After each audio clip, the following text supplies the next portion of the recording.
most solutions were built by engineers for engineers. And when you ask them how to do something, they say, well, flip this lever, turn this switch, hold your breath, refresh your screen, and then it works. And it's like, well, hold on a second.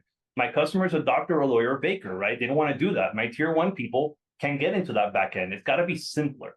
So that's where RingOS came from, right? It's seeing that orders were taking too long to get into build status, seeing that most systems were very decoupled, and the intent of RingOS is to eliminate that chaos, right? Is to eliminate the swivel chair operation. So what does it look like for most providers in this industry? They'll have a soft switch like a NetSapiens that is producing calls, and then that soft switch will produce CDRs, and then they'll have some third-party billing system maybe grab the CDRs once an hour or once a day, which is crazy to me. That's how they did it 30 years ago. I can't believe billing systems like that still work to like this way, right?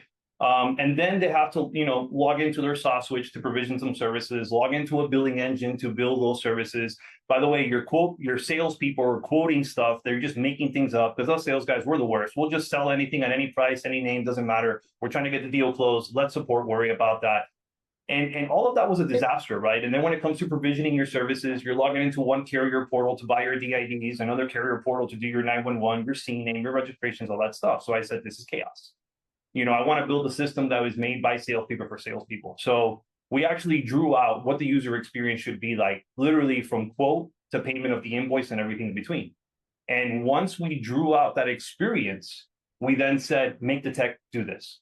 Okay. It wasn't a tech solution that we tried to, create a product around. No, it was an experience that we created a product around.